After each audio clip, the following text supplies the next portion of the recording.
Attention listeners, ahead are spoilers.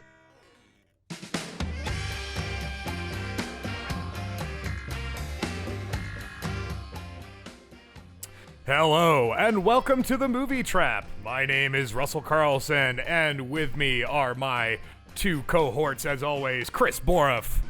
Hello! And joining me back from the land of the living, Zach Powers. Deep dish, Sears Tower, corruption, etc. Welcome to the Movie Trap. On the Movie Trap, one of the three hosts you just met picks a theme, and then each of the hosts picks a movie based on that theme. After we've watched all three movies, we then vote with an allocated amount of points, plus some bonus points we get along the way. And whichever host's movie wins that vote, they get to pick the next theme. So previously on the Movie Trap, way long time ago, we decided to Zach won the sports movies theme, and he has chosen the theme of movies based off of the cities that we currently, or in one particular case, used to reside in. So that's where we're at now. It's the Battle of the Cities. Yeah. Mm-hmm. And so we are joining today with Zach's first choice of Chicago, and it is 2018's Widows, directed by Steve McQueen. Basically, to give you a better idea, to recap the idea of the theme, basically, Zach's living in Chicago, Chris is living in LA, and when we first started this podcast a decade ago, I was living in New York City. So those are the movies that we are picking that's the theme. Those are the movies we're all coming from. So we're all, unlike previous themes of the Movie Trap, where we're all kind of pooling from the same kind of collection, we're each doing a different thing. So we did almost make Russell pick a Pueblo movie. I can do it. I can do it. Lightning Jack, baby. That shit was shot in Pueblo. Parts of National Lampoon's Vacation were filmed in Pueblo. That's right. The parts with Cousin Eddie. That's right. I mean, the if movie I had Avalanche was filmed not too far from here. If I had to do Santa Clarita, I have a whole TV show, but no movies, unfortunately. So anyway, before we get into the nitty and indeed gritty world of Widows, let's just get a quick update of where we stand at the points, because we're all zeroed out, but just to let the listeners at home where we stand. Each of us gets 3 bonus points that we could divvy up and award to each other, which for whatever reason we want to. But we all start out with a base point value of 10. So right now, each of us has 10 points for final voting, but we have each 3 bonus points to give out to each other if we choose to. So, and if we don't give those bonus points out, they disappear. We cannot save them for ourselves. They're not accrued. You don't get interest. Yeah, no, this is a limited time offer only for first time subscribers. See terms and conditions. So with that in mind, Zach, why don't you go ahead and give us a rundown of Widows? Widows is a 2018 sort of crime thriller movie directed by Oscar winner Steve McQueen, who also directed 12 Years a Slave, Hunger, Shame, and I think that's all. Small so Axe. He had it's like a installment series on Amazon Prime. Oh, okay. It's pretty good. So, and then Small Axe, a mini series of some kind. And it was written by him and Gillian Flynn, who you might remember from, say, Gone Girl or Sharp Objects. She's a novelist. Regardless, it's based on an old British television series, and it is the story of a group of women in Chicago. 3 women, in fact, who are married to a gang of criminals. And their criminal husbands, who are led by Liam Neeson, who is married to Viola Davis, are seemingly killed after a major heist in the streets of Chicago. They are running away with $2 million of a local crime boss's money, and their van is blown up. They're shot to death. It seems so they have all been killed. And that leaves the widows to sort of pick up the pieces. It turns out the crime boss they stole from is a guy named Jamal Manning, who is running to be the alderman of the 18th Ward, a ward on the south side of Chicago. He is running against long-time political family, the Mulligans, in this case Colin Farrell as Jack Mulligan, son of Robert Duvall, who is the former alderman of that same ward. And Jamal is not happy that a bunch of his money was stolen by Liam Neeson before he fucked off and died. He comes to Veronica, which is Viola Davis's character, and says, "You got 1 month to pay back my money, or pretty much I'm gonna murder you." And so obviously that is quite a problem for her. At the same time, the other two widows, Elizabeth Debicki, who is Alice, and Michelle Rodriguez, who is Linda, are also in financial dire straits. Debicki basically realizes they have no reserve money, and she is functionally broke after the death of her husband. And Michelle Rodriguez finds that her husband has been gambling a lot, going out with moneylenders and stuff. And her shop, which she thought was in her name, is suddenly repossessed by some kind of loan shark character. So all three of these women are pretty much in dire straits. Rodriguez has to take care of her children. And it's worth noting that Alice was also previously regularly abused by her now dead husband. Regardless, Veronica, trying to get her way out of this particular problem, goes to the safety deposit box that her husband kept, where she finds a little notebook that details all of his schemes and crimes, and indeed a potential upcoming heist that he had been planning, that is potentially worth a lot of money, because, it includes all this kind of high-end robbers' secrets. And she decides to get together the other two widows as her accomplices to pull off this final heist, which will not only get the $2 million back for Jamal Manning, but also have enough for each of them to walk away with another $1 million. At the same time, we go ahead and meet Jamal's brother, Jitem Manning, who's played by Daniel Kaluuya, who is basically the guy who gets shit done for Jamal. He's an enforcer. Hitman. Yeah, he does the wet work, as they say. He paints houses. Barely controlled psychopath, yeah. Right. Whenever somebody needs to either be hurt or killed, this is the guy they sent. So ultimately they get together at this place. Alice has begun to work as a sort of an high-end escort, a pay-to-date kind of situation, and meets this guy who is, at the very least, willing to give her a bunch of money to continue to see him. And afterwards does end up attending this sort of this meeting between the three of them, where they work out this plan to rob what turns out to be Jack Mulligan, the guy who is running against Jamal Manning's campaign headquarters, of $5 million. They've got this blueprint, they've got this notebook that details the outline, and they've got, theoretically, a driver in Veronica's personal chauffeur, a man named Bash. But as Jamal gets increasingly angry at Veronica's slow, her gradual rate at which he is repaying his money, he sends Jitem to go ahead and kill Bash in an attempt to get the notebook back from her, because it potentially has, again, useful informations for potential crimes, these blueprints, things of that nature. And so now they need a new getaway driver. At which point we're pulled into Belle, who has been working for Michelle Rodriguez, Linda, as a for-hire babysitter. She is pulled into the scheme as a potential sort of getaway driver for this scheme, which requires 4 people. And Alice's sort of sugar daddy is able to identify and give details of the blueprints stashed in Harry's notebook, and they figure out where exactly it is. Again, it's the Mulligan campaign headquarters.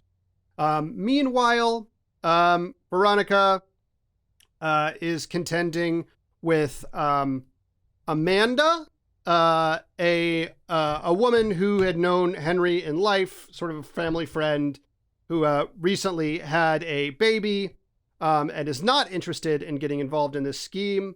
But one day while visiting Amanda, she notices Liam Neeson's flask is on the table in her home, and the dog begins to paw at one of the doors as though he recognizes somebody behind it. At which point she begins to put two and two together and leaves without confronting Amanda, who is played by Carrie Coon, or whoever is behind the door, whom we soon learn is Liam Neeson, who actually faked his own death, killed all of his accomplices, blew up the van with a fake corpse that's supposed to be him, and is working sort of with Mulligan to kind of help bring down Jamal. Like, Mulligan's the only dude who really knows that this guy is still alive. And he wants to get out of Chicago, make a fresh start with his wife and kid. Mulligan's the guy who can help facilitate that. And all the while they're trying to win this alderman election. Right.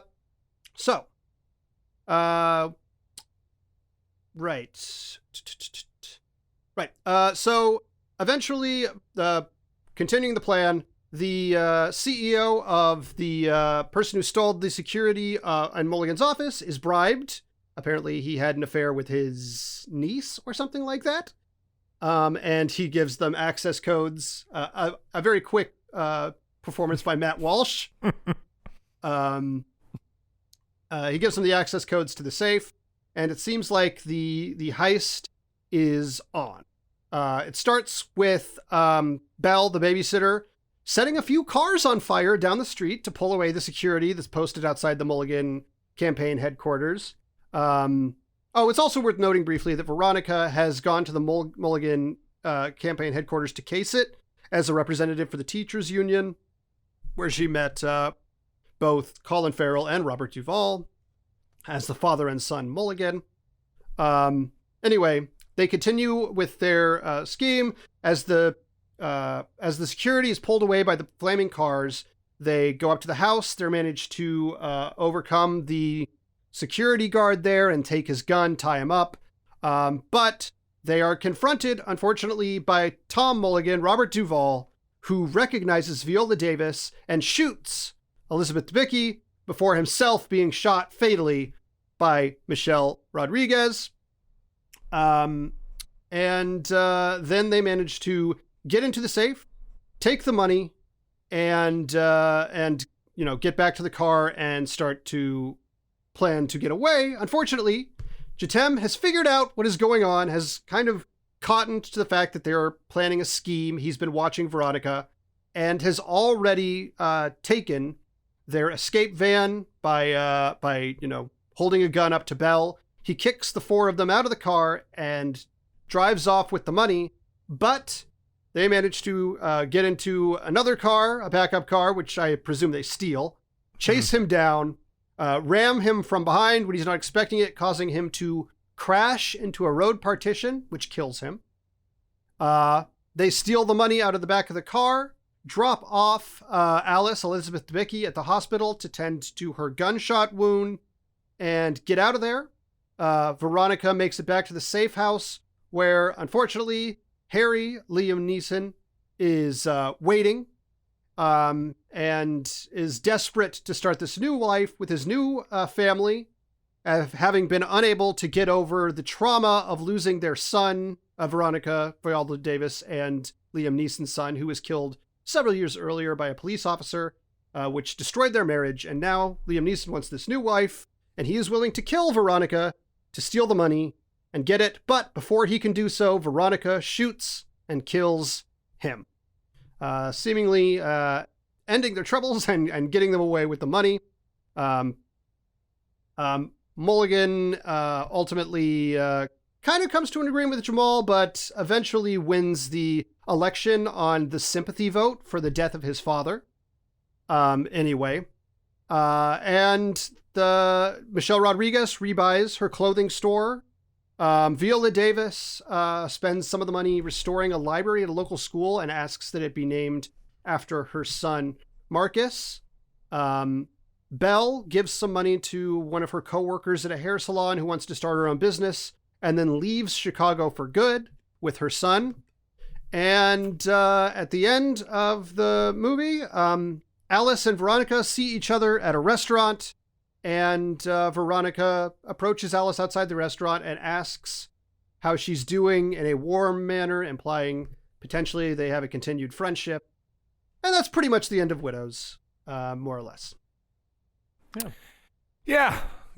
I kind of one thing in there real quick, because there was a cameo that pops up. The boyfriend or the guy who hires the lady, the John, I guess is what we'd call him. The played client, by I think. the client, yeah. His name is Lucas Haas, and he's a character actor who's been in tons of stuff. It's always funny when he pops up because I remember him from like much older films like Lady in White, things like that, and Mars Witness. Attacks, right? Yeah, Mars Attacks. I think I remember him from Brick, too. Yeah. It's always funny when he shows up and stuff because it's like he's this odd. He's almost my age, but it's just like I always kind of feel a kinship whenever I see him in something. So when he shows up in this and he's a big creep, I was like, oh, okay, well, he's not quite as much of an everyman in this, but it's fun to see him. It was a surprise. He works pretty regularly. The same year he was in this, he was in, you may remember that movie First Man, where he played Michael Collins, the other guy who was on Apollo 11. I haven't seen First Man. No. I one thing I think it also should be mentioned about Widows is that this is also sort of, it's based off of a British miniseries, I believe, from like the 80s. And this is kind of Steve McQueen's first project after winning the Oscar for 12 Years a Slave, which I still have not seen. Like, I love Steve McQueen, and I know it's good, but I also know that it's brutal to watch. So it doesn't necessarily sound, because it doesn't sound like a fun movie to watch. I think Borf and I were talking about it last week, where we're like, I believe you. I believe it's good. I'll take I have seen 12 Years a Slave is the only other McQueen movie I've seen. I have not seen Hunger or Shame, but I heard those are also fairly rough watches, which implies to me that Widows is perhaps his lightest film. Yeah. Yes. Yeah. I mean, and it's also, I mean, I think part of what I think works about this movie is that the concept's relatively simple. I mean, it's a simple pinch to put yourself through, but McQueen, I'm gonna gush a lot about McQueen. I think he's a master when it comes to like blocking and care and choices. I think Steve McQueen's great. And even I think the collaboration with Gillian Flynn's a little strange, but I understand it and I sense why it was necessary. But this is sort of like, I remember long time ago, Borf, you and I were talking about like Peter Jackson and Guillermo del Toro when indie directors go mainstream, and do you think this is kind of that for McQueen with this movie? Well, go ahead, Chris. I'll Well, I don't know. Like, the thing is that this is a big budget. I would say that this one's a more direct on paper crowd pleaser. Because it's essentially a straightforward heist movie that has like noir elements. The thing that's not straightforward and cut and dry is the fact it's not shot like a noir film. It's shot in a way that did remind me of Chicago. Like, they used plenty of the environment to kind of show off the city. But yeah, this definitely didn't feel as awkward as sometimes the first big outing of like an indie director is, because like Rogue One was a real awkward time for that director. That's why right now we talk about like the Americanization of people like Guillermo del Toro and Peter Jackson and that kind of stuff. So that's kind of what, like, the Hollywoodization of filmmakers like this. And unlike, I mean, it didn't feel English. No, it definitely didn't. But it did feel like a McQueen film, though. I mean, it really did. It's a lot of pauses and a lot of atmosphere. This concept of going, I don't know, maybe my definition of like this mainstreaming of sort of independent, sort of unique directors has, maybe I would agree with you more in that definition 10 years ago. Now I almost would not call this, I don't think that a movie like even Guillermo del Toro, I assume what you're talking about is like Hellboy or Pacific Rim when you say he went mainstream. I think that's still Guillermo del Toro doing Guillermo del Toro ass shit. Sure. And I also think that Peter Jackson, he's always been kind of a, Lord of the Rings was like his big outside of the weird horror movie break. So he was like kind of on that bus from the beginning. But I just think that nowadays for me, when I think of like a unique indie director going like mainstream, I bet I can guess what you're talking about. That means I'm gonna take one you're example. Going to get a Marvel movie or a Star Wars I was going to say movie? Chloe Zhao, right? Yeah, Chloe Zhao wins the Oscar for No Man Land and then immediately, gets to do the Eternals. Yeah, or the guy who did Black Panther, whose name is escaping me right now. Yeah, Coogler. Yeah. Mhm. Yeah, I mean, they're doing that with Moon Knight. That's the two guys Even connected. I can't even remember the Sam name. Raimi to me. Like, I think Doctor Strange, even though Spider-Man was like, comic book movies weren't what they are now in 2001. And like this Doctor Strange thing feels like, I'm truly curious. This is a aside, just a quick tangent. My biggest thing that I'm curious about for Doctor Strange 2 is, will it even feel like a Sam Raimi movie or will it just feel like a Marvel movie? Because I'm truly wondering how much of his style is going to be able to creep through the Disney machine. And I think you do have a point about like when indie directors go mainstream in the earlier part of the millennium compared to now. And even, I mean, this is 2018, and I think he won the Oscar in 2017 for 12 Years a Slave. But this did still feel like a McQueen movie, and it was still very much like he was still driving the bus on this tone. And I mean, because like I remember when the movie came out and the way it was marketed, it was kind of marketed as like a high octane heist movie, and it is not that. No, I that's what I'm thinking. Like the other thing that I'm thinking is like, nowadays when you say mainstream, right? Like this movie is, I think, pretty accessible to a crowd, but like movies like this that are original premise movies, even if they're like have a lot of action or intrigue or stuff like that, they just don't do super well nowadays. Like, let's look at this movie, right? 42 million budget, worldwide gross of 76 million. What was it up against? It was up against Fantastic Beasts, which made $654 million. So about 10 times as much money. Like, the only mainstream now to me is like franchise movies, because anything that's not a franchise movie just doesn't make money. Like straight, full stop. Yeah. I guess I can understand that. I was saying, and you're lucky to one, get like. Go ahead. Go ahead, Borov. Well, I was just going to say, this one seems mainstream in the idea that it had Liam Neeson at sort of the, I would say, the height of old man violence movies. And he does have a type. He does. Well, he's grown into that type now. That's very true. But it really did have like an ensemble cast, which on paper you would have assumed like more people would want to show up and watch it. It's just that the movie itself great cast. It wasn't like a big action movie. So it's one of those things that if you see specifically Michelle Rodriguez in a cast, people expect a Fast and Furious. She isn't, like, outside of girl fight. Well, most of her things have been big action things. James Cameron stuff, yeah. But I do think in like the year 2000, right? I think there is a chance a movie like this makes pretty big box office numbers. Like a Scorsese movie back in the day could make pretty big box office numbers. And I just don't think that's a reality nowadays. I think you're probably right. And I think that, this is sort of, because it does seem like whenever you do win an Oscar, Hollywood sort of rewards you with like a big budget movie. Can't wait to see what the Parasite guy does. And so I'm glad. And McQueen wanted to do this. He wanted to remake the Widows TV show because he was a fan of it when he was younger.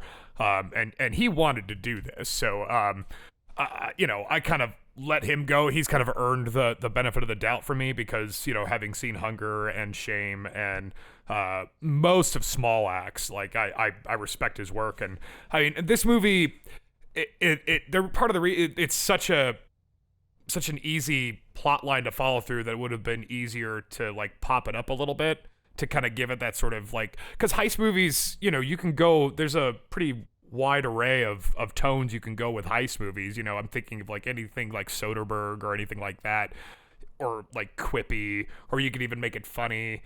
This one, I understand why, because the concept is widows and grief is literally implied with the title. But this one was very joyless. There wasn't a lot of fun or any sort of injection of, I guess I want to say, energy into sort of driving home. And especially once you figure out the Liam Neeson twist, the ending kind of, the heist itself lasts, I think, all of 2 minutes in the whole movie. Like, the heist itself is not the highlight of the movie, and that's sort of a more than kind that, of a letdown, because like you're spending the whole movie kind of building up to that, and then it just kind of goes that way, and then it ends exactly how you would expect, with, you know, Liam Neeson being the actual bad guy, and and because the movie doesn't have that kind of pop and pulse throughout the movie, the flat ending kind of highlights it quite a bit, in my opinion. Yeah, it's very dry. Like, that's the thing. It's not like a lot of times in heist movies, it's, you know, they build up the actual heist, like you said, so it's a big deal. Like, I think even like Suicide Squad, that's basically a heist movie. And so they built up the whole movie where it's like putting on the show, like getting the band together, you know, Blues Brothers style, where it's, okay, we got this person who's got this ability, this person's got that ability, yada, yada, yada. And you put it together and you do the actual heist. Or even the other extreme of like ultra drama, like Dog Day Afternoon, which is essentially a heist movie where it goes wrong in the first 5 minutes and then it's consequences for the rest of it. But in this one, there isn't enough like fire in any of the characters to make you really go like, oh, this person's like narrative I'm really curious about. I was kind of, I don't know how you guys felt about it, but I was almost immediately not on the, it felt really weird for me that Viola Davis and Liam Neeson were a couple in this, because the first kiss in this looked so gross. Like, it was the worst screen kiss I've seen in a while. I love that shot though, Borif. I mean, the way McQueen chooses to cut right when Neeson does that kind of bite at her nose. That's when, I mean, that's Steve McQueen. He does that shit all the time. I mean, I loved it. I mean, I get that, but the thing is, it let me know that something was up with that relationship and that these two were not in a good relationship almost immediately. Which I don't know if that was the intent, but it was just rattled me, and I was like, yeah, I can't imagine that he's not cheating for the rest of the movie. And then it got revealed, and I'm like, okay, he's a creep. I saw that in the first moment. Let me ask you this one just casually. Does this one pass the Bechdel test? I would. I mean, almost certainly yes, right? I mean, they discuss heists. Several named female characters discuss the plans of their heist. They discuss finding a new getaway driver. They discuss taking care, you know, like the babies, where, you know, they discuss all this financial, her shop. Yeah, you know, but it's all predicated on the men in their lives. If men are tangentially related, that's such a high. Yeah. Every man in this movie is a negative force. The shop doesn't count because once a man was inside the shop, you see. Like, what? What is this? Men still exist in this world. The only true Bechdel test passer is one where men are dead. Well, too late. They already canceled Why the Last Man. Yeah, no, I mean, and I kind of like that idea too. The Real Housewives of Breaking Bad. You know, again, I don't want to seem like I'm bashing the movie, because it is presented beautifully. I mean, it is a really and acted really well. I mean, I think Viola Davis is tremendous. She's a force of nature almost, and Daniel Kaluuya, obviously. I mean, there's a lot of good people in this movie. Sure, it's a great cast. Yeah, but it's not. And then, again, the slow pace of that I'm so familiar with McQueen, I sort of was ready for that too. But because even like the Hans Zimmer score that kind of interplays into it, I mean, it sort of makes you give you this false impression of a buildup that never really happens. And once it does happen, you blink and it's already passed. And it's more about characterization and that kind of stuff, which is fine. It just, I get why this movie didn't land as well as, say, his other movies, like I'm sure 12 Years a Slave, but definitely Hunger or Shame, because it's the same kind of tone, but because the plots in both of those movies are really bare bones, like real bare bones, like it sort of is a seamless, it's an easier flow to get to. With this one, you sort of feel like you hit a wall and you're not going through that wall, and then the movie ends. That's just how it sort of felt to me. I mean, even though like I was enraptured and I enjoyed it, but I just felt like by the end of it, I'm like, okay, well, I mean, I kind of felt let down by that ending. Are there other movies that do this, where they build up sort of a moment at the end and then they kind of underplay it or undercut it just to make a dramatic usually like in a twist? B plot line? My favorite example is always The Big Lebowski. They always allude to this great bowling tournament that never happens. Sure. But Yeah, again, that's more like the B story too. And it's not that there's not resolution at the end. It's not that there's not resolution. It's just to be fair, yeah, that was. I remember this criticism being, speaking of the Coens in this. First, Russell, you were talking about Bong Joon-ho, and you were like, oh, I wonder what he'll do. If you want to see an English language action movie starring Captain America from him, Snowpiercer does exist. Movie rocks. Yeah. And that was even Weinstein too. Even got behind well, that one. here's what I'll say with that real quick, and I'll let you continue. When we were talking about the Americanization of Guillermo del Toro and like indie directors into like mainstream, I think we were originally talking about Guillermo del Toro doing Mimic, which was like a horribly chopped up first studio project. And who was the other director we were talking about? Jackson. It was, his first things were Dead Alive, and things like that. And then he came to America and he made The Frighteners for Disney, which was about the safest like checkbox possible. It didn't have anything really, scary or gory or extreme. And then he did Lord of the Rings. So it's stuff like that.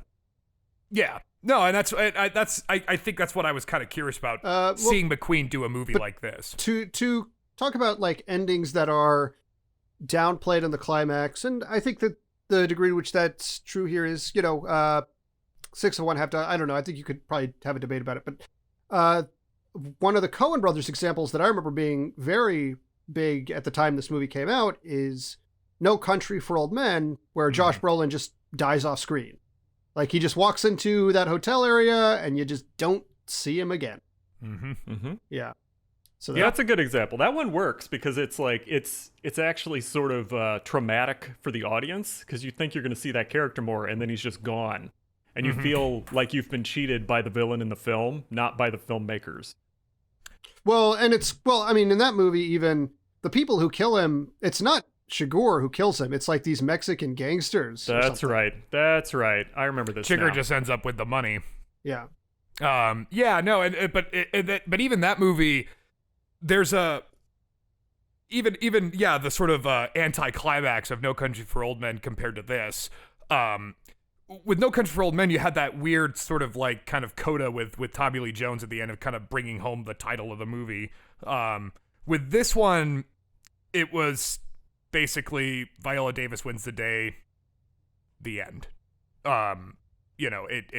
It gives you that sort of resolution. I'm not saying it's not resolved. I would say No Country for Old Men is far more anticlimactic than this movie, because at least in this movie, the antagonist and the protagonist have loggerheads. In No Country for Old Men, like Chigurh and Tommy Lee Jones don't even lay eyes on each other. They don't even get anywhere near each other. And even though that's sort of the implied cat and mouse game of the movie, that never happens at all. So in that respect, I kind of see where you're coming from. With this one, at least, there is that sort of clarifying moment between the two. It just, because the movie itself doesn't have enough thrust to get you to that moment and be kind of excited about it, it sort of comes off as flat.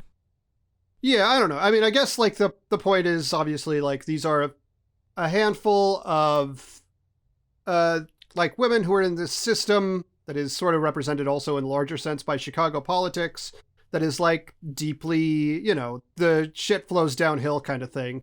And these 4 people manage to kind of get out of it, even while the system around them basically doesn't change, to the extent that like even Jamal, who is fully a criminal, like he is, his brother is killing people for him left, right, and center. nominally has this like sort of righteous kernel to him where he's like, well, this is a South Side ward that's been run by this white family for fucking forever. This guy has a house 1 block from the edge of the border of the ward just so he can say he lives here. And like he kind of wants to do this thing where he takes it back, but ultimately he just doesn't. Like it just keeps on being the same place. It's still run by the Mulligans and nothing fundamentally changes except for a handful of people get out from under the rock, I guess. Yeah. So actually bringing that up, what about this is specifically Chicago? Because I know that's the big challenge with this one is that it's a Chicago movie. I know having lived in like Indiana that it was usually you'd hear about like Rob Blagojevich and the general malaise and the daily regime. Yeah. There's a lot. And aldermen are like that. I mean, in the ward I live in, for instance, about a year and a half, I guess during the same election where Joe Biden won, we had our alderman has been the alderman of this ward for like 40 years, close friends of the Dailies.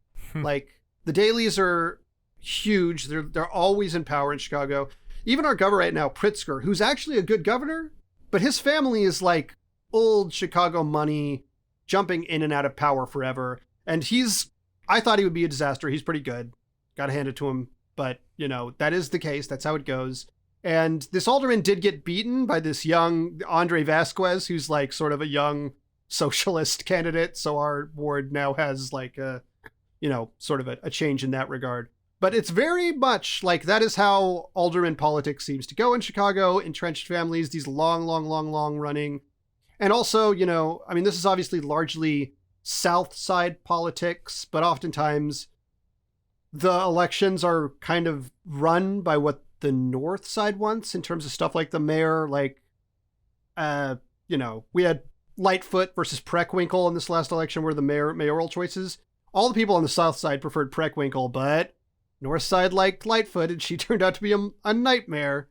I don't know. But regardless, the other way this movie is like Chicago, though, is it, in a way that very few movies do, looks like Chicago and not just like Mag Mile or downtown. Like a lot of movies, you see The Dark Knight and you'll see like, yeah, it's Chicago, but it's downtown. Like everything you see is going to be like the skyscrapers, it's all skyline. bridges over the river. Yeah. Mm-hmm. Yeah, exactly. You know, like maybe Wacker Drive or Lakeshore Drive, stuff like that. Like iconic. This has a lot of stuff from a lot of different areas, in fact, that are like, these are how apartments in not downtown look. Like they all look like that shit.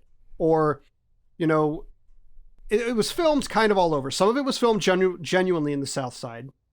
That bowling alley, I know where that is. That's about 1.5 miles from me, actually. It's a real bowling alley, including the interior. That's kind of North Side-ish. The scene where the kid gets shot by the cop, that's about 2 or 3 blocks from where I worked when I first moved to Chicago. One of the reasons I picked this movie is because when I first moved here, that was March of 2017, I got a job at this place in the South Loop. And a couple months, 3 or 4 months into that job, people were like, oh yeah, like a few blocks away, the new Steve McQueen movie is filming. Like Liam Neeson is down there. And I think that a lot of that was like, definitely that scene where the kid gets shot was super close by where I worked. That was only a few blocks away. Like I recognized the shops. It's that street that goes underneath the L train. But also I think some of the interior shots were very close by where I worked because, from what I understand, most of the cast was like involved, possibly one of the hideouts or something. But yeah, like it's all over the city. It looks like the city. There are a few scenes that occurred downtown, obviously. But yeah, I think in many ways, more so than a Ferris Bueller or a Dark Knight, you're going to see what the whole city looks like instead of just whatever the little downtown square is. For me, the personality of Chicago is the thing that I always remember. And it's sort of personified, like when Sarah and I visited, we had to deal with a street cop. that was very upset at a car that had pulled too far into traffic. And in LA, they would just write a ticket. But in Chicago, they just started yelling at the driver, like angrily and loudly, to the chagrin of the driver and to the entertainment of everyone who was in the, crosswalk watching this driver get reamed by a cop who just kept yelling at them. I've always remembered that because that sort of, big shoulder, tough guy mentality, sort of, like a Bears fan, is sort of something that has always kind of stuck with me about Chicago. So that was one thing I was expecting in this movie, like was someone to be a lot rougher. Someone like me, yeah. Yeah, well, I mean, you seem so aggressive, and you're someone to the Bears. Yeah. Sports. Yeah. Listen, buddy, you had your chance last time. And I'll say this. The scene where the kid does get shot, he says something about how he's on his way to a game. That street is very close to the United Center, so it checks out. He would logically be on that street if he were going to a basketball game or something. Bulls or Blackhawks, I guess, if it's the United Center. Yeah.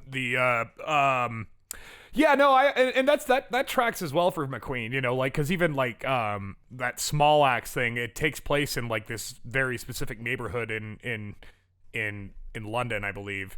So he uses locations to draw out atmosphere and characterization, even, because even Viola Davis's house, you get the sense that she is, very well-to-do, and it's very high class and upper class. And then you go into the world of the nanny, and it's still like colorful, and there's a lot of texture behind it.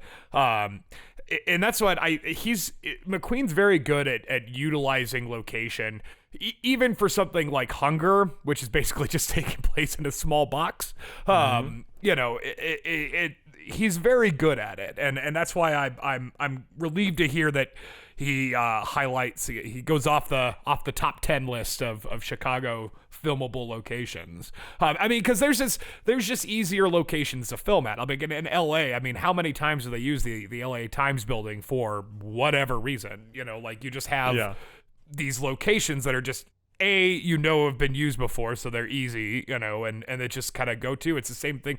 Well, New York's a bit different, isn't it? Because New York locations are so first of all, it's a smaller strip of land to cover, but also you're gonna film Times Square, you're gonna film, but you can also easily go to the Bronx and stuff and film there. Although I don't. Yeah, and that's what I appreciate about this. It doesn't just stick to, Daily Plaza or Sears Tower. I don't think it even for one time showed the Picasso chicken. That didn't get shown off at all.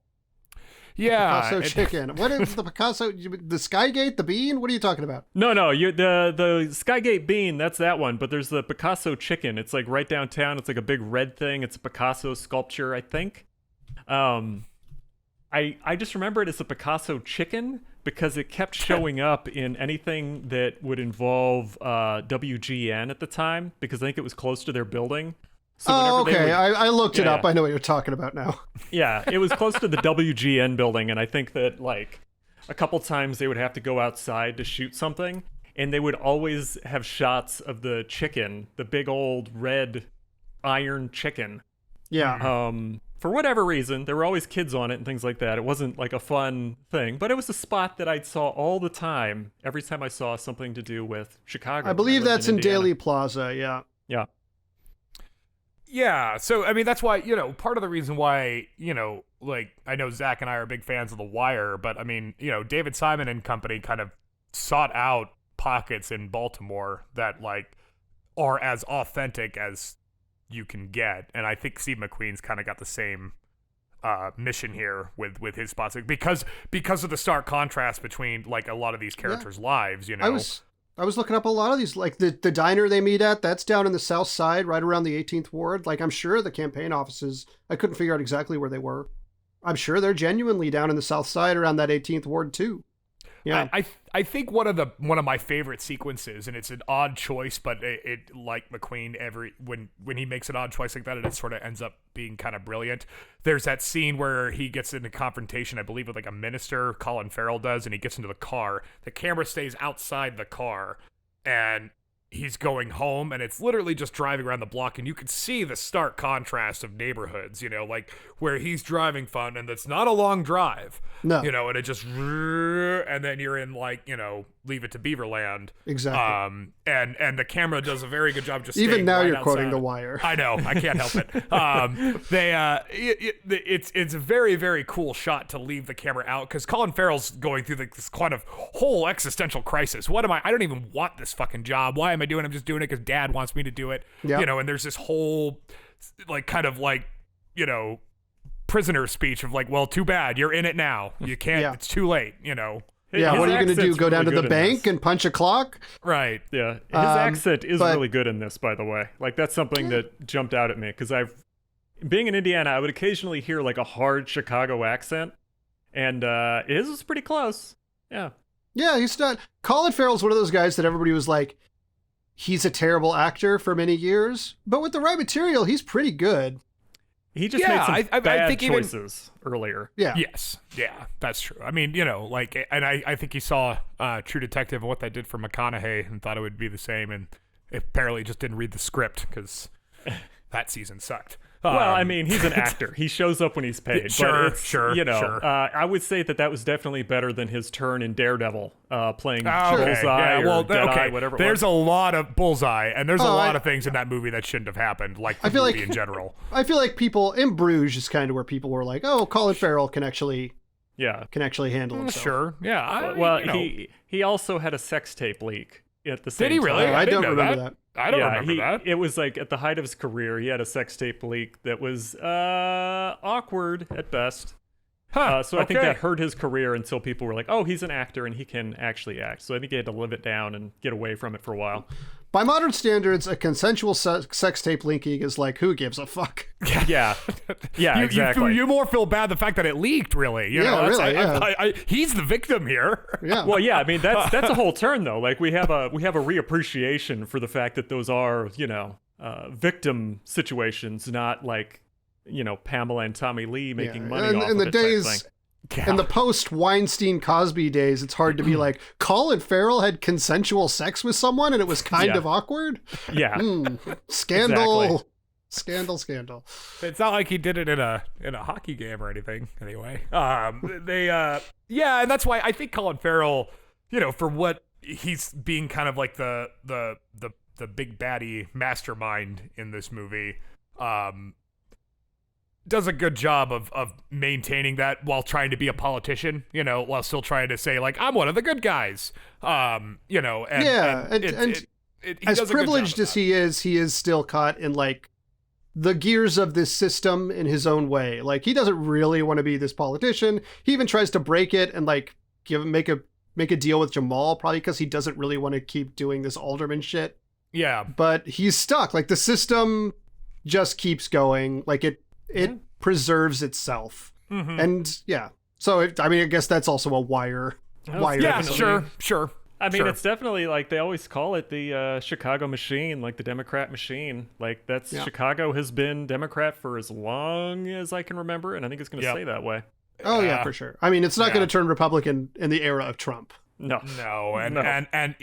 but and that there, to get into that club, if you're an outsider trying to get into that system, doesn't make it easy on you, at all. I mean, like, look, there's a reason why 1968 Chicago riots happened. It's because Daley was a dick, Daley went out of his way to make life miserable for those protesters.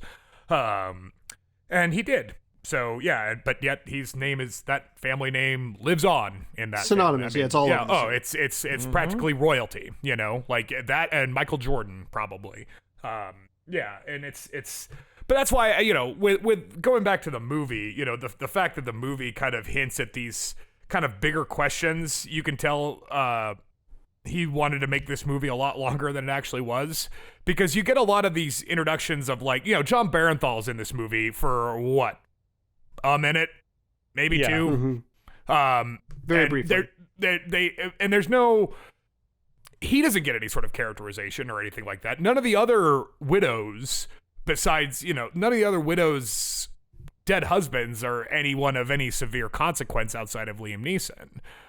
So I wonder if had Steve McQueen had his druthers, if this was going to be like a Justice League 4-hour director's cut, if that's what he kind of had in mind, because it does seem like there's a lot of hints at outward characterization of the non-Viola Davis characters that kind of ended up on the cutting room floor, I'll bet. This would have worked better as a TV series, I think. I agree. I agree. And I can't say that often these days either, because it's so easy to make them into TV shows nowadays. I just got done watching that Station 11 show on HBO Max, and because Sarah read the book, and that was an example of where I thought, well, that probably could have been a better movie. That probably could have been better to trim it down. And I understand you're going through this whole notion of world building and kind of establishing a reality and everything. But when the climax is centered around an emotional core between two characters, throwing in a bunch of chaff doesn't really pay off all that, Lenny. You just feel like, well, I just watched a lot of it for no reason. Which movie are you talking about? Station 11. Station 11. Okay. Yeah. It's a TV show that just came out a little bit ago. Yeah. I'm familiar more with the novel, which I understand has a number of differences. Yeah. Sarah's read the novel, and I mean, it's fine. I didn't really hate it, but like I said, I sort of feel like with a movie like this, I feel like it probably would have been, he probably paced it out in his head a little bit differently than, because you got to release this in Hollywood. Studios are backing it and everything. So, 2.5 hours, that's it. Like a giant ensemble cast, but to get enough time to really get a depth of understanding for any of these characters, it would have to be really bold, caricatures, or something stronger and more dramatic would have to happen, meaning an action would have to happen on screen all the time. As rough as they can be, the Marvel films definitely read that tempo and they keep that pace going. So whatever emotional thing they set up in the first 5 minutes will get paid off at some point in some fashion, and they're very economical. But in this one, it really seemed like they needed to take more time. For me, I would have loved to have seen more with Viola Davis and Liam Neeson to have made me understand why these two were together, because that first kiss, like I said, was very alienating for me. Do you any favors? It's I've seen kisses from two old people before, or two people of, not old people, but people of that are not the romantic young hot leads that I could buy and be okay, those two seem like they definitely have a chemistry there. I get it. But in this one, it really did feel alienating to me. It was weird. Yeah, and I wonder if that is a problem with the source material, being that it is a miniseries. That the source material itself sort of implies a different level that you can delve into. But when you're trying to cram it into 2.5 hours for a studio movie, and again, to the movie's credit, they do their love and best. They really, really do. It's not like I didn't feel like I didn't understand the motivations of any of these people. It was very clear about that, and nor did I misunderstand, especially with the three women, their relationship towards one another. Viola Davis is very cold and very, demanding of it, almost threatening. And I think that, I think she's very much under the gravity of the situation in a way the other two perhaps are not, because she's been more directly threatened. So she's taking it with a degree of seriousness.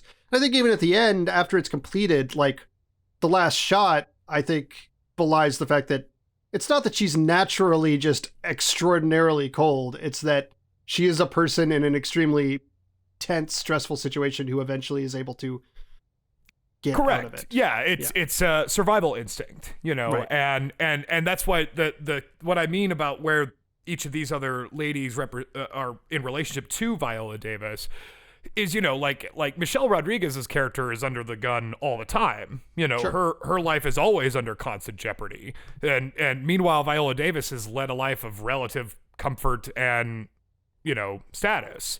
So that relationship is very clear without it actually being said. And that, again, credit to McQueen and the actors involved, not to necessarily the screenplay, because the screenplay very tight, it seems like. And that's why, do you guys have an opinion on Gillian Flynn, the Gone? I mean, like, it was an odd pairing when it was announced that she was going to be writing this script with McQueen, and McQueen kind of sought her out to kind of work on this screenplay. And this is the first kind of real screenplay that she done that isn't based off of her own stuff.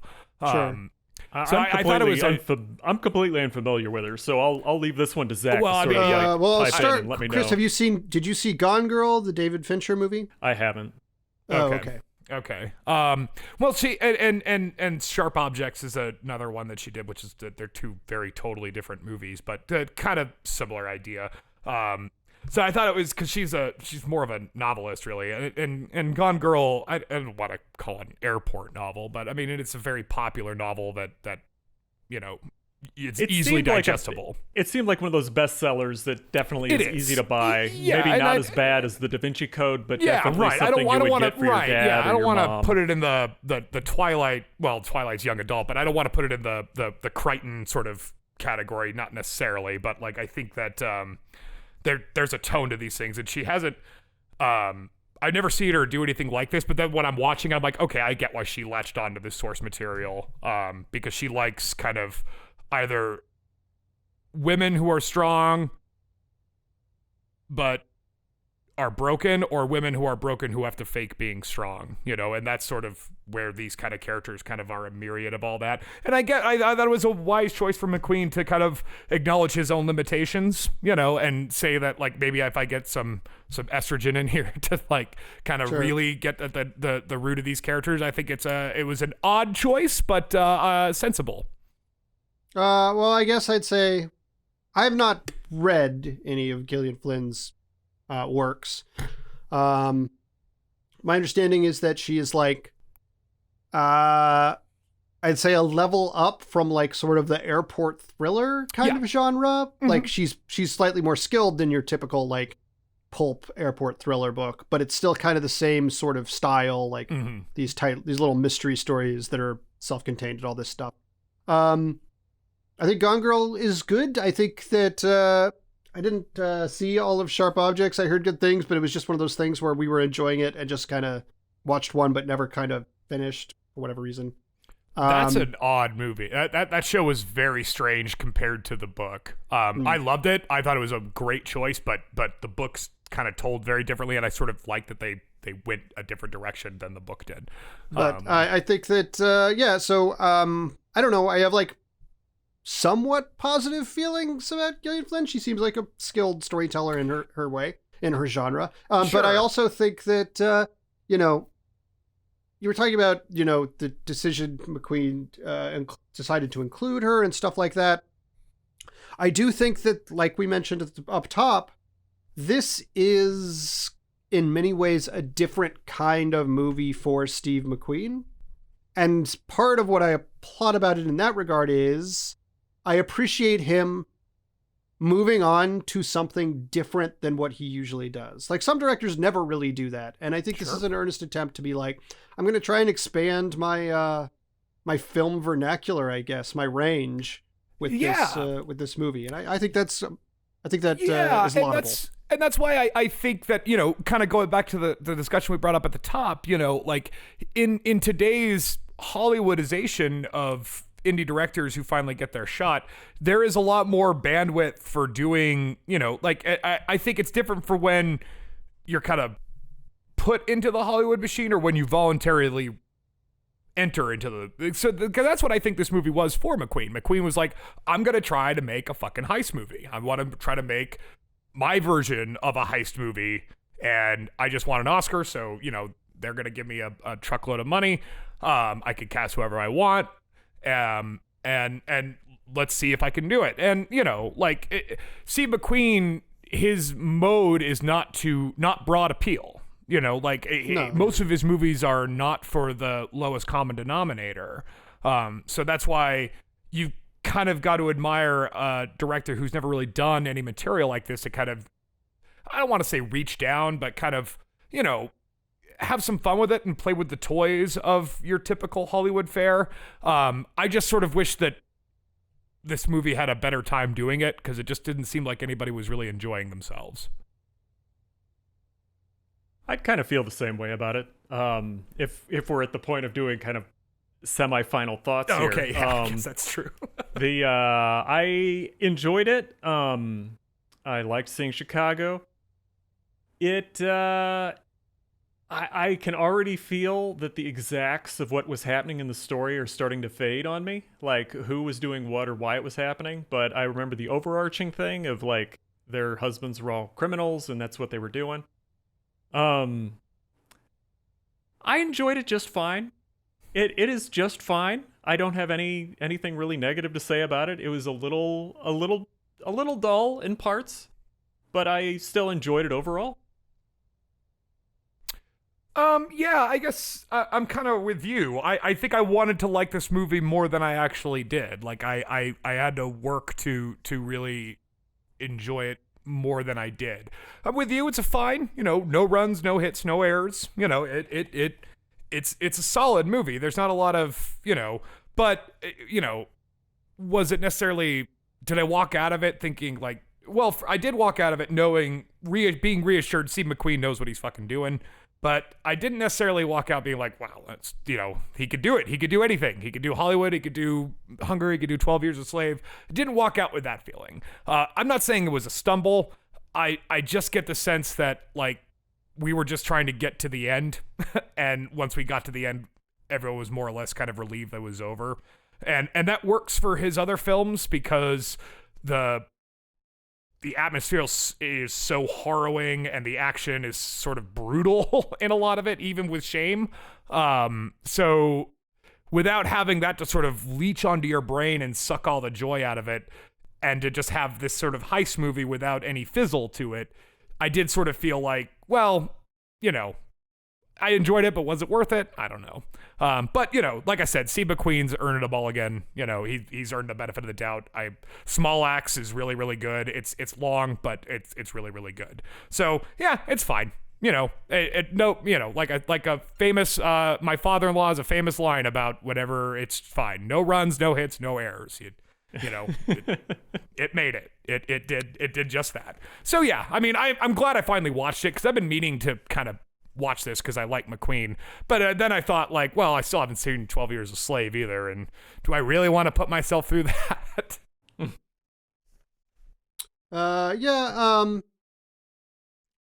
It's, I think that there is, like you were talking about, like it's not as like the degree to which it's less harrowing than other films, and I think that makes some degree of sense. I think that I think that the part of this that is supposed to be dark and harrowing and like inescapable is just in America and in Chicago, like maybe in particular, but this sort of the way that the system is so heavily rigged.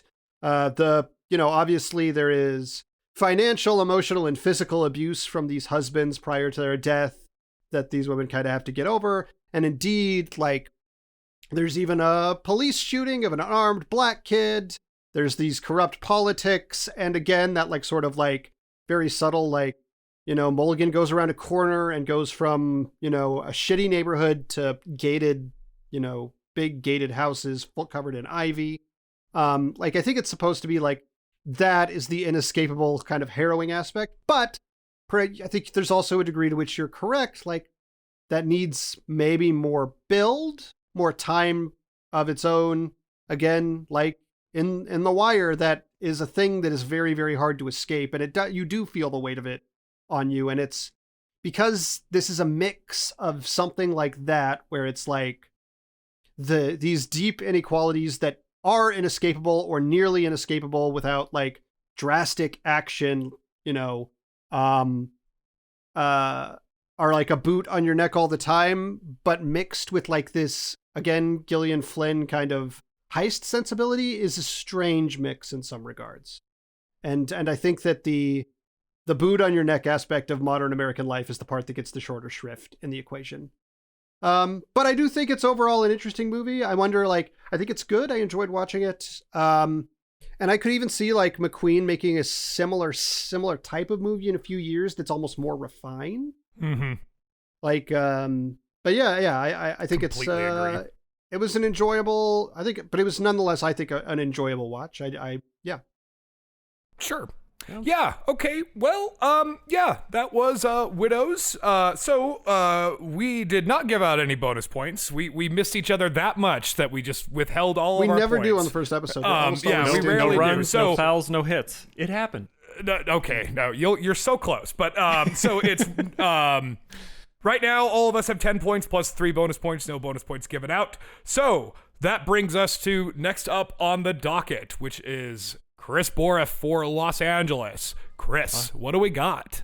All right, so for me, this was actually incredibly challenging due to the fact that LA loves to film itself and loves to talk about itself and loves to make movies about movie making. So, trying to go down that list of what movies I should pick, the obvious in many ways, one... I had the easiest task because I had by far the fewest movies to pick from. Well, but I also had the biggest handicap. Yeah. True. In my case, I decided specifically not to pick Chinatown because it's number 1 on everybody's list, and I think it might be time for us to just give a pass on that director, meaning not to give him a pass to come back. Why do you say that, Boroff? What on earth do you mean? I mean, I'm just saying, Roman Polanski, I think, got in the same way that people go out of their way to, or at least used to go out of their way to justify Woody Allen movies. I just kind of wanted to give a complete pass on no more. Russell, if you're not familiar with what happened, Roman Polanski in an interview recently said that Marvel movies aren't cinema, and so we're all angry at him. That's the thing. If you're not really into all of the Incredible Hulk movies, then you're not okay with me. Yeah, it's just the thing. So anyway, I picked another movie on the list that I haven't seen, that I really wanted to see. I watched a little bit of it, but not all of it a couple years ago. The Long Goodbye. Nice! Yes! Yes, it's a Robert Altman movie. I've never seen it. Fuck yeah, all the way that through. movie rules. It stars Elliot Gould, and it also has Sterling Hayden in it. And as far as I can tell, it's sort of a 1970s update of Philip Marlowe set in Los Angeles. I have no idea what we're in for. I know everyone says it's an LA thing. I wanted to pick something that was not Crash, something that was not the movie I was just talking about, the Chinatown, and I wanted to not pick LA Confidential. Specifically, I don't know if this one's going to do it, but I wanted to see if I could pick a movie that doesn't have filmmaking in it. But I have a feeling this one isn't going to cut the mustard. There'll be someone making movies at some point in it, because everybody has somebody making a movie in LA. Don't think so. I was also tempted to do, just as an honorary side pick, Tangerine. I was very close to picking Tangerine, if you guys have seen that. I have not seen that, but I have seen The Long Goodbye. I'm familiar with it, but I'm familiar with. I've heard it's very good, but I haven't seen Tangerine. I have seen The Long Goodbye actually pretty recently. Sarah was watching it with me. She fell asleep, but she's like, "This movie's really good," and then she just fell asleep. So, I'm surprised you haven't seen it, Boroff, but I also have not seen it. Really? Oh, it's one of my favorites of the era, and really set the tone for future directors, specifically like the Coen brothers, Wes Anderson. I'm really curious. It's based on a Raymond Chandler novel. Okay. Yep, you bet. Yep, it's Philip Marlowe. It's literally Philip Marlowe. Robert Altman. How do you usually fall on Robert Altman movies? Not very highly. Not very highly. Because I had a memory of you not liking a lot of his stuff because you can never tell what anybody's saying because everyone's always talking over each other. This one works though. This one works. Like it's rare to see people try to do a movie like The Long Goodbye. Namely, the last person who I saw try to do it was Thomas Anderson with that Inherent Vice movie. I haven't seen that yet. Which was a Pichon novel. It's kind of that vibe, you know. We'll talk to it when we get into Long Goodbye, but I'm excited because I'm excited to watch it because I've been meeting. As soon as I was done watching it, I'm like, I gotta find somebody to talk about this movie with. So yes, I'm excited. Boroff, get ready for a bonus point for The Long Goodbye because it's coming your way. right. Alrighty. Well, I guess on that note, it's good to be back, and back nose to the grindstone. Holidays are over, and we're back to work. So join us next time for Robert Altman's The Long Goodbye and continuing our city theme. So with that, find us on iTunes, Spotify, wherever, YouTube. Give us a like. Give us a nice review. If you don't have anything nice to say, keep it to your fucking self. Yeah, or hit us up on Twitter, because there's a Twitter that's actively being run by That's true, Carlson. yeah. You can reach us on, I guess I should say that you can read us at Movie Trap on Twitter, or on Facebook, we're The Movie Trap. And find us there, and feel free to reach out, say hi, or you hate us, or whatever. We're just happy for any contact, really. Yeah. All right, so on that note, gentlemen, it's been fun. I have been Russell Carlson. I've been Chris Boroff. Oh, yeah, and this has also been, that was Chris Boroff, and this has also been Zach Powers. Friggin' the Bean, Michael Jordan, John Wayne Gacy. Blues music, what have you. Alrighty, well, thanks for joining us, and as we always say here on The Movie Trap, Diane Ladd is too young to play Chevy Chase's mom. It's true. It's the Movie Trap promise. See you guys. Everybody ready? You got the codes?